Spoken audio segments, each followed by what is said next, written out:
Okay. Good. All right, so tonight we are going to talk about speaking like God. So we're going to start in Genesis chapter 1, and we're going to look at the first encounter that we have with God, and then we're going to have the first encounter that we have with man. And Genesis chapter 1, starting at verse 3, says, "And God said, let there be light, and there was light." Verse 6, "And God said, let there be a firmament in the midst of the waters, and let it divide the waters from the waters. And God made the firmament and divided the waters which were under the firmament from the waters which were above the firmament, and it was so." Verse 11, "And God said, let the earth bring forth grass, the herb yielding seed, and the fruit tree yielding fruit after his kind, whose seed in itself upon the earth, and it was so. And God said, let there be lights in the firmament of the heavens to divide the day from the night, and let them be for signs and for seasons and for days and years, and let them be for lights in the firmament of the heaven to give light upon the earth. And it was so." So our first encounter we have with God is him speaking, and everything that he's speaking was so. Everything that he created in John 1 tells us nothing was created that was created without the word. Every single thing that we see was created by God speaking.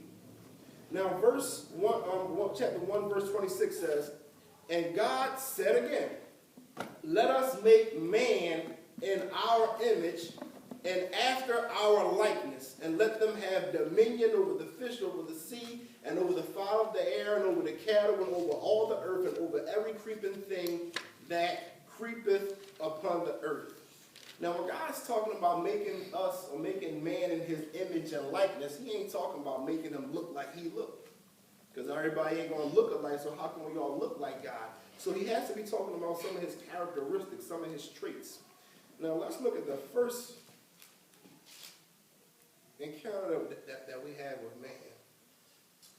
Chapter 2, verse 19. And it says, "And out of the ground the Lord God formed every beast of the field and every fowl of the air, and brought them unto Adam to see what he would call them. And whatsoever Adam called every living creature, that was the name thereof." The first encounter we have with God, God is speaking. And he's speaking things into existence, and whatever he says, it was so. Then we see God create man in his image and likeness, and you see man, and God is saying, Adam, you speak, and whatever you speak, it will be so. So the first encounter we have with God is speaking things into existence, and the first encounter we have with Adam is speaking and calling what is already there, what he chooses to call.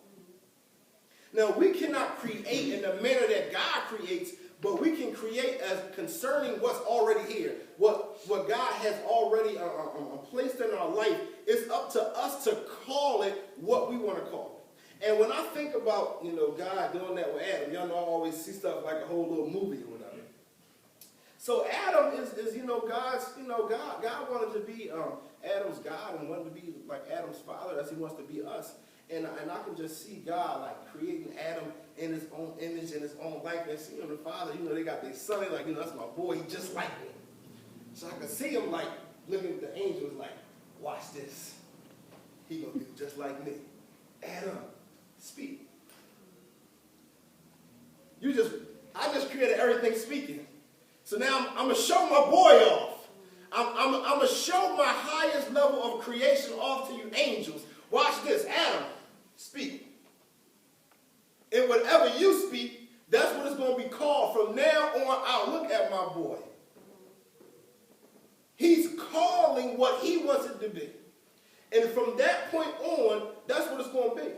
And in our life, God gives us that same power and authority because life and death is in the power of our tongue.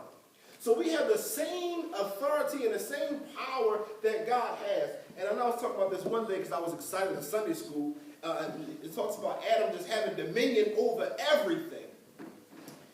To Adam, there was no such thing as a ferocious lion or tiger or bear because he had authority. It wasn't nothing ferocious about him. They were just there, and because of the authority he walked in, they wouldn't even dare bite him.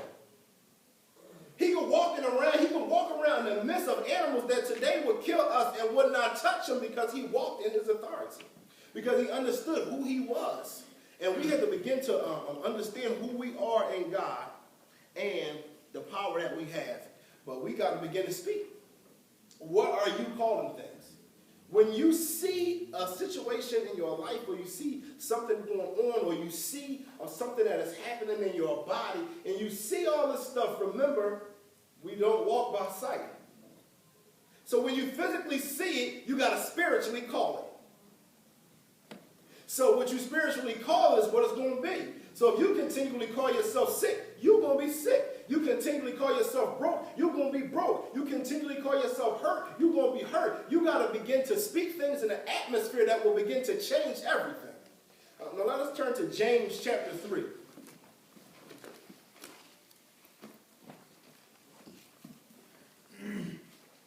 We got to start speaking like God. All things were created by the word.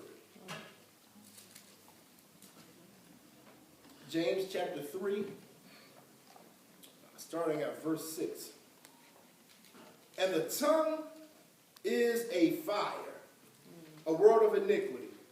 So is the tongue among our members, that it defileth the whole body, and setteth on fire the course of nature, and it is set on fire of hell. And this is talking about, he goes into changing you talking the negative into the positive, but where it says that the tongue sets on fire, it literally means it sets in motion. It sets in motion the course of nature. So what you speak, what comes off of your tongue, sets in motion the course of nature. So depending on what you speaking is going to depend on the motion of nature in your life. So in nature is everything that's around us, right? So what you speak dictates the motion of everything around you. So he's talking about it in a bad perspective right there, but then he goes and says, these kind of things shouldn't be so, because we need to be speaking life. We need to be speaking prosperity. We need to be speaking health. We need to be speaking love. And most importantly, we need to be speaking the word of God. The word of God will never call us some of the things that we call us. No matter how messed up somebody is, especially you can take David for example, God can still say he's a man after my own heart. I'm not, because see, God understands the power of his speech. If he called David anything other than that, David will be in a world of trouble, because if God say it, it's going to happen. So if God speaks to David and say, you a mess, then guess what? David's going to be a mess. So if you speak you a mess, then guess what? You're going to be a mess. Because you got the same power, you got the same authority over nature. It's not just me speaking, that's the word right there. The tongue sets in motion the tongue, how did I say it? The tongue sets in motion the natural course of nature. It sets in course everything around you. So we got to watch what we speak, first of all. Before we even start to thinking about trying to speak positive, catch yourself from speaking negative. Catch yourself from thinking negative. It's something I've been doing the past just a few weeks now. I've been learning on speaking and learning on thinking, and I have just been catching. Y'all know I see everything. I've been catching my thought. Every time I think something that ain't right, I catch it and I stop it. And then I begin to think about something else. Or I think about the opposite. If I'm thinking something bad, whatever that bad is, I'm going to turn that around and be the opposite. I think the opposite. So I can have my thoughts being pure, because what I think and what I keep on my mind of is going to be in my heart, and it's going to eventually come out my mouth. And as I think it, I got it in my heart, I speak it, it happens. Good or bad, it's up to us. It's up to us to choose. Like God said, I put choices before you. life or death. Which way you going to speak? Which one is going to come out of your mouth? Let's go to Joshua chapter 1.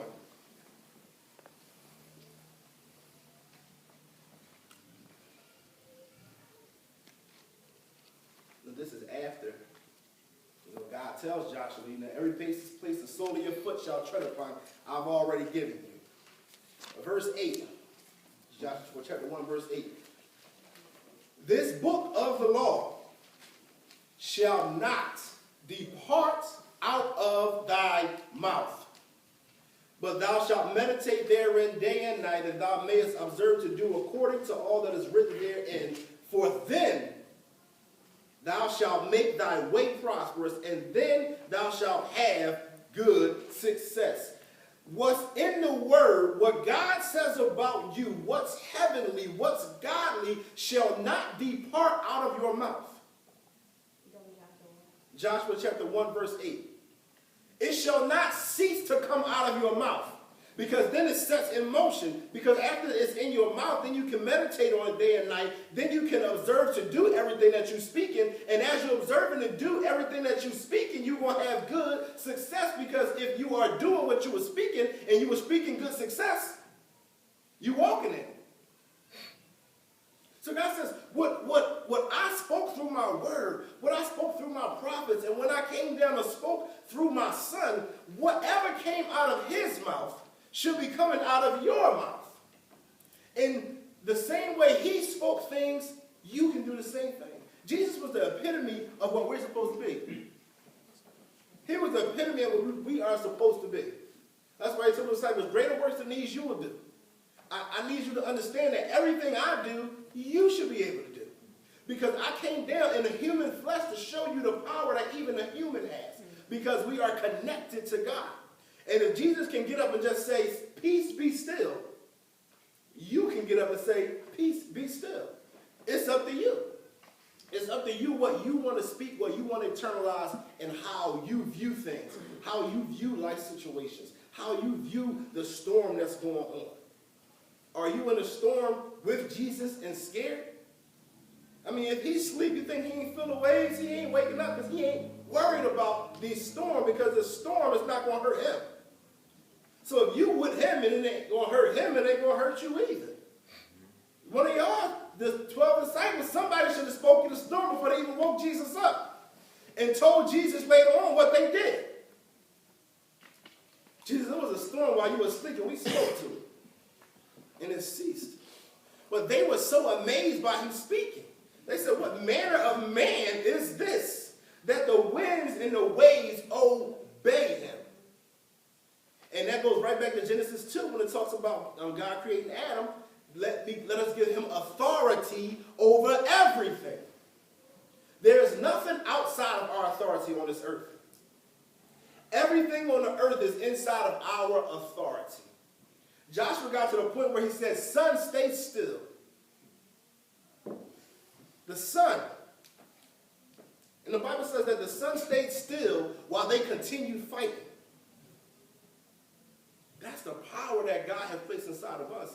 And the enemy does not want us to recognize that power. And he wants to continually cause us to say all the wrong things, because he knows that as long as we're speaking negative, as long as we're speaking down about ourselves, as long as we're speaking down to and about somebody else, those are the kind of things that we are going to have in our life. And he's sitting back laughing because he's like, if you only knew, all you had to do was say something different and it would have been different.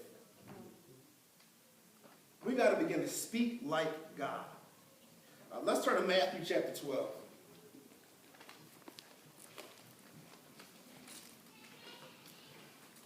Be like him. Let's do what he does. Let's do what he does. Matthew chapter 12. I'm going to start at verse 33.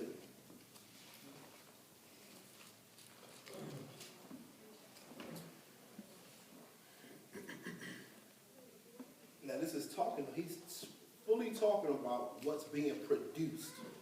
And my caption in the Bible actually says, a tree is known by its fruit. So he's dealing with what is going to be produced. And he says, either make the tree good and his fruit good, or else make the tree corrupt and his fruit corrupt, for the tree is known by his fruit, or what it produces. O generation of vipers, how can ye, being evil, speak good things?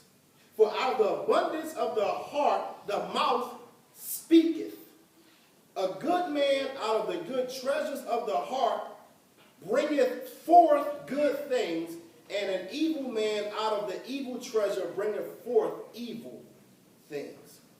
So everything right here, he's talking about bringing forth. Now when you think about a tree, the fruit is not always there. It grows and it develops. But what wasn't there becomes. And then he goes into speaking. He goes right into what you are saying out of your mouth and attaches that to a good man out of the good treasures in his heart, or what he deposits in his heart will bring forth, will birth, will materialize, will be seen physically. That's what it means when you bring it forth, because you have in your heart and you are speaking. So what kind of fruit are we bringing forth in our life from our mouth? The Bible talks about the fruit of our lips. We miss so much of this stuff. We miss so much. If we all walked in our power that we had, I don't know what this world would be like. It would be totally different than what we know now. It'll be real when Jesus said in the prayer that, let heaven, your will in heaven be done on earth. Like, we'll be living in heaven on earth if we all walk in that authority. But the enemy keeps us from understanding our authority and keeps us from walking in our authority. That way we can't be strong, and we definitely can't empower anybody else. So as long as you don't know it, you can't share it. And as long as you can't share it and you don't know it, you weak and everybody else around you is weak. But if you are privy to this knowledge, then you can begin to empower somebody else. Now God has delivered this to me. I'm delivering it to y'all. Y'all can deliver it to somebody else. And it just trickles down, and we all walk in that power if we choose to receive it. Dougie had me watching something called The Secret. And it was funny, I started reading a book called The Kingdom Principles. Living by Kingdom Principles. And he started talking about that in the book. He was like, I watched it, and it wasn't nothing but biblical principles I knew all my life. Because it was about the things that they think and the things that they speak. And this is all biblical here. All this is something that y'all ain't see on the Dougie sword. There's something called The Secret is Laws of Attraction. I watched like a half hour of it. But it's just, people talking about how their life changed because their thoughts changed. And I was just reading a book the other night called As a Man Thinketh. And what it said in the book just blew my mind. It says, we attract that which we are, not which we want. So you're not grabbing a hold at everything you want. Those kind of people are not coming into your life what you want. Only who you are is coming in your life. And when I read it, I was like, wow, this is so real, because I've been talking to y'all about, like, it seems like ever since we got so serious, I'm like, man, we just been running into all these people who are so serious about God. I just been running into people just been falling in my lap, and it's like, I changed. I got so serious that I began to attract everybody that was so serious. When I was just drinking, it was a bunch of people who was drinking that was attracted to me, and that was coming in my life because I was attracting what I was. But as I began to change, I began to attract more of what I am now. So we got to begin to change. So now, if we begin to internalize this word and understand our authority and our power, it's going to be a bunch of other people that's out there that's coming towards you. And let me think about the movie Hancock. Did you see Hancock, Dave? Dave, you ain't never seen no movie. Never. Life. And the movie Hancock. Hancock has amnesia. Hancock don't know what's going on. He think he's just one of a kind dude. Finds out that he's not. It's another one just like him. And the girl, she's trying to get away from Hancock. And she's like, even though he don't even know she exists, he always ends up with her. He always ends up where she is because she is exactly like him, and they are going to be attracted. They are going to come together because they are alike.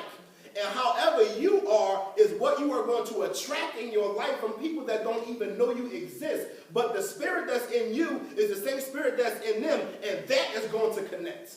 And that is going to draw. And y'all just going to end up in the same place like, hey, what's going on? How you doing? Yeah, you into that too? Oh, God. When I talk to Minister Michael Feltman, it's just crazy. Because every time I talk to him, everything I'm feeling, he's feeling. It'd be intricate details of things that I want to do. He'd just be like, yo, this is crazy. I'm like, yeah, it is, but it's God. And it's the spirit that's inside of us that's causing us to want to do these things that cause us to come together. How did I even meet him? I don't even remember now. Oh, at Greater Exodus at a cafe. So I ended up meeting him, and I wanted to finish all of this, but it don't look like it. Let's go. We're going to keep moving. 2 Corinthians chapter 4. 2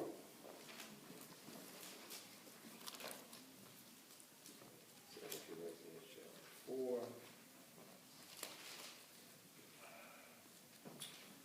Verse 13.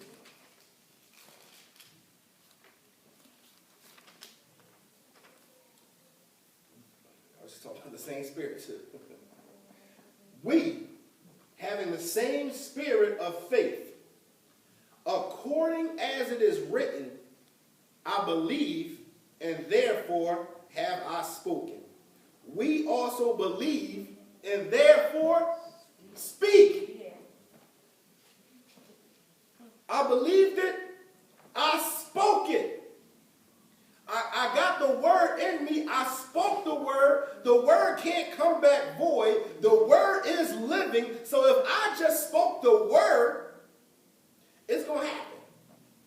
It's nothing that's going to be able to stop the word. Let's turn to Hebrews chapter 10.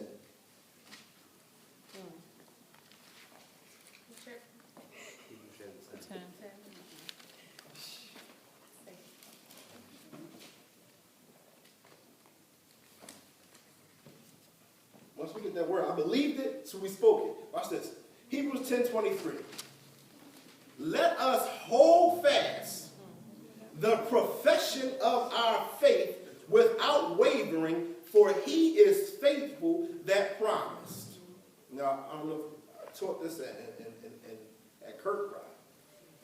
Profession, the Greek word homologeo, which means to say the same thing. We ain't changing nothing. We just saying the same thing. We are professing our faith without wavering because he is faithful who promised. So if he said it and we say it, it's going to happen. I told you before, God uses everything in the spirit. The only thing we'll get it to come into the natural is by our mouth. So we have all these things that God just has released that's on the mobile. And God is saying, as long as you keep your mouth shut, you will never see it. But if you believed it, you will have spoken.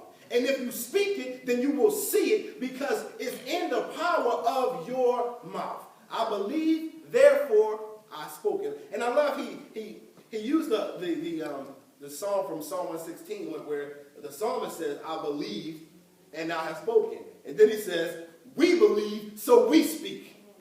I'm not just going to leave it with David. I'm not just going to let whoever that psalmist was speak and create in his life. I need to tell you something. We believe, so we going to speak. So we going to see whatever it is that we have spoken out of our mouths because we are beginning to speak like God. Let's turn to Romans chapter 10.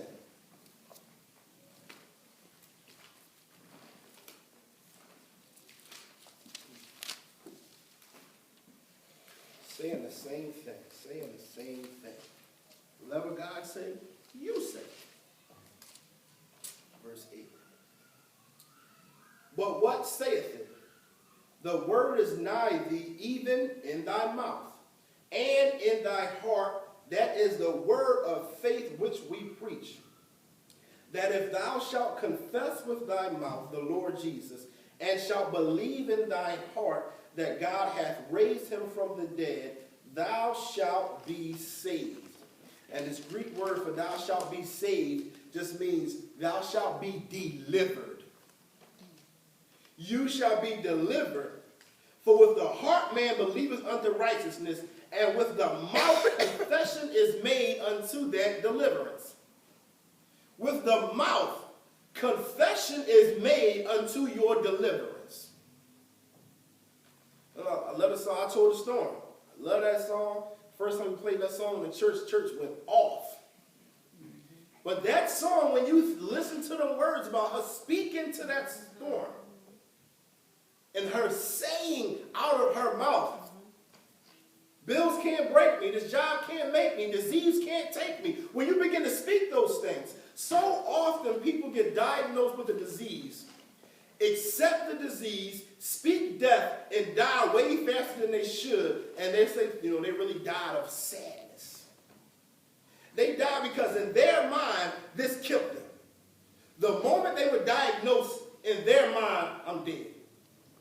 So they begin to speak, I'm dying. Doctor said, I only got 6 months to live. Mess around, only live 3 months because they created that. Instead of saying, I don't receive that. I don't receive that at all. When I was 10, I had surgery on my knee.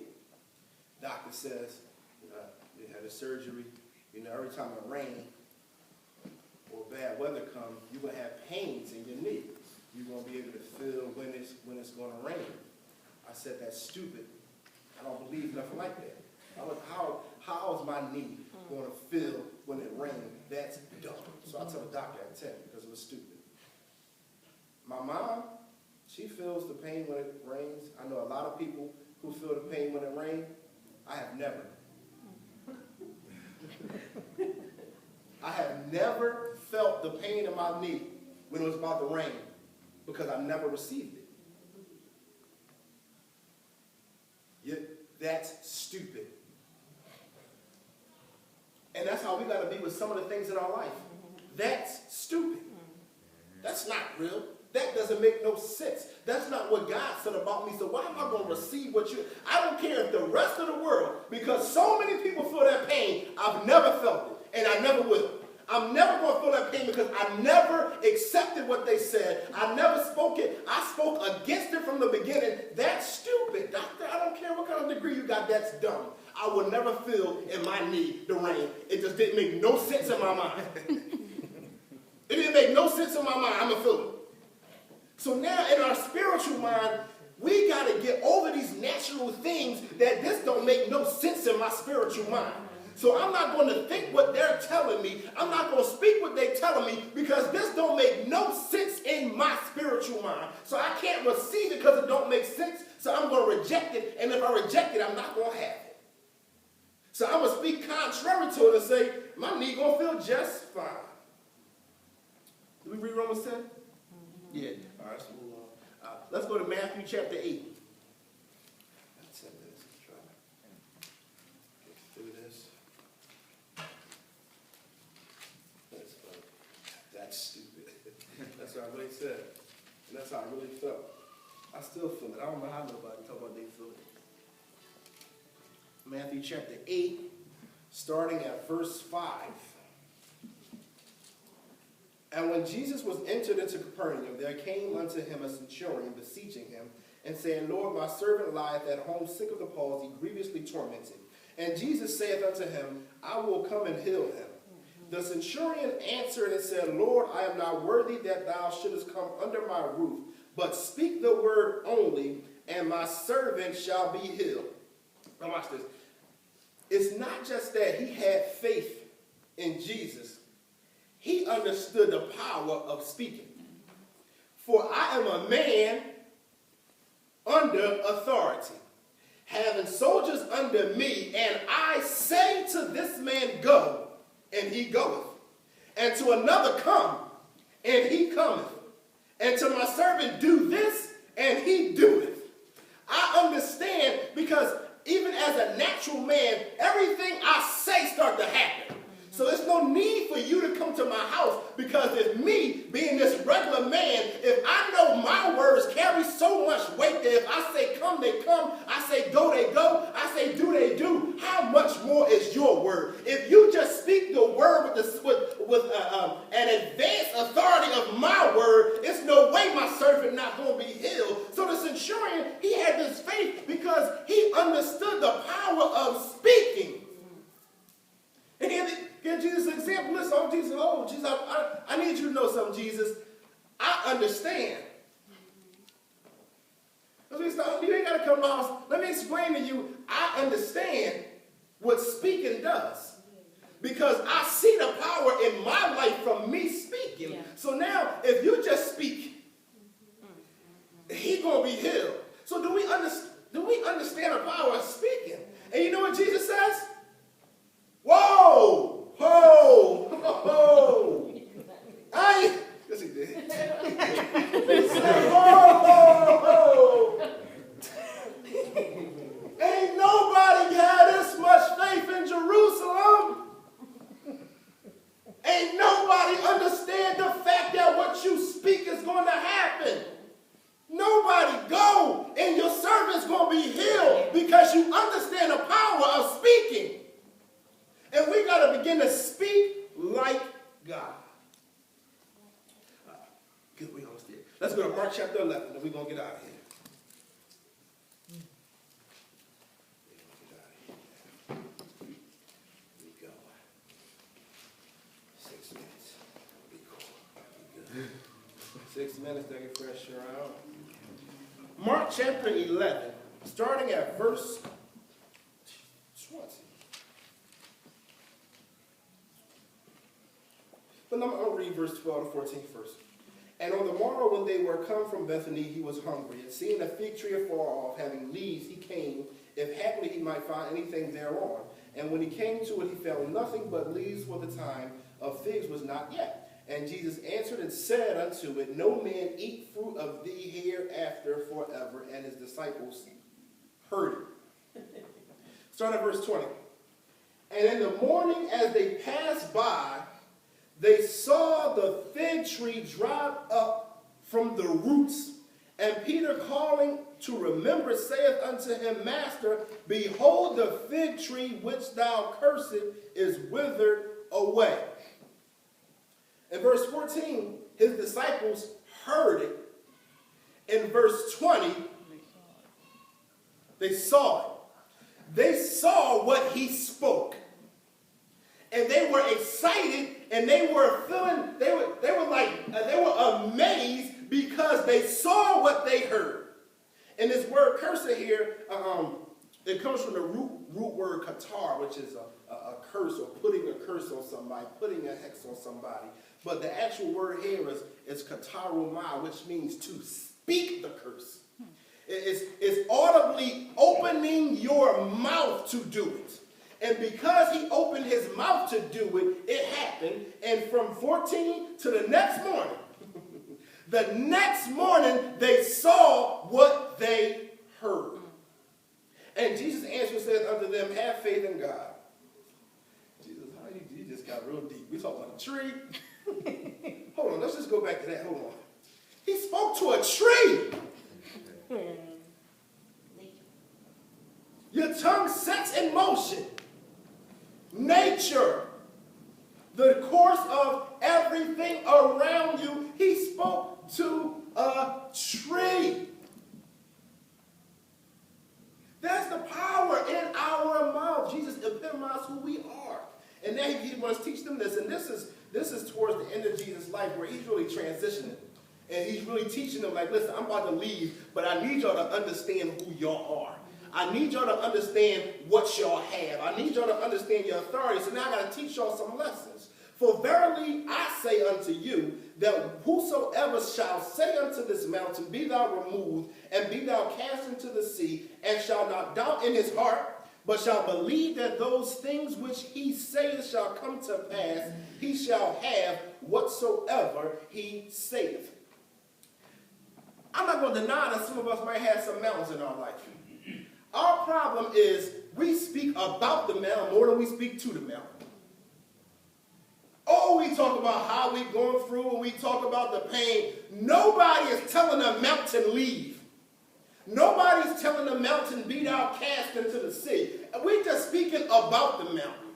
And the more we speak about it, the more we pump it up, the more it grows and the bigger it gets and the more stronger it gets because we're feeding it with our mouth instead of killing it with our mouth and telling it to be removed out of our life. And Jesus says, if you have it in your heart, now we already talked about what you deposit in your heart.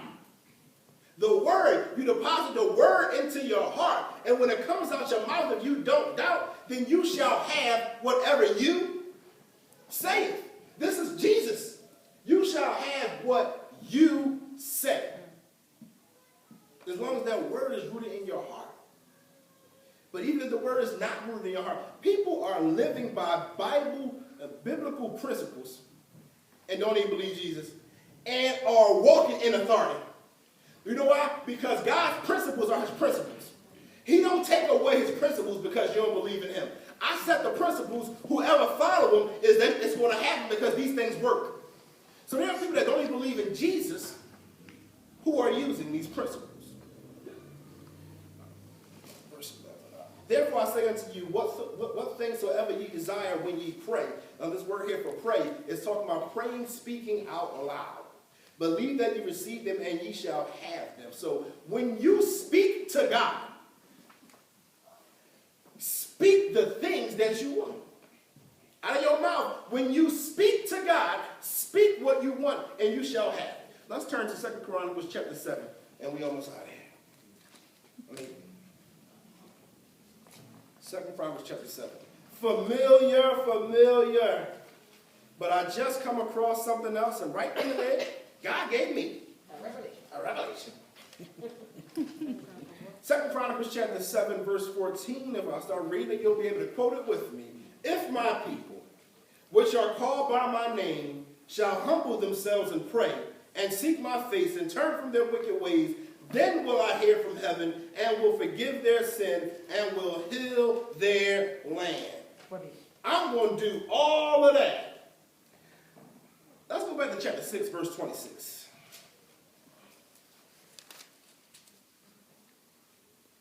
Then this is Solomon speaking to God. When the heaven is shut up, and there is no rain, because they have sinned against thee, yet if they pray toward this place, and confess thy name, and turn from their sin when thou doest afflict them, then hear thou from heaven, and forgive the sin of thy servants, and thy people Israel, when thou hast taught them the good way, wherein they shall walk, and send rain upon thy land, which thou hast given unto thy people for an inheritance. Now God in 7:14 is telling them what you're going to do, but that all started from what Solomon already said. Solomon said, 2 Chronicles 7:14 to God. And God in 7:14, when he speaks back, said, I'm going to do that. You just spoke it to me. When you pray, when you speak to God, like Solomon spoke to God, he spoke all of that. If you shut up heaven, let there be no rain. If they turn from their sin, he spoke that. And God comes back around and says, all right, well, you spoke. I'm going to do that. I'm going to do that. You can turn it off. I can probably turn it off by myself in about 45 minutes. Speaking like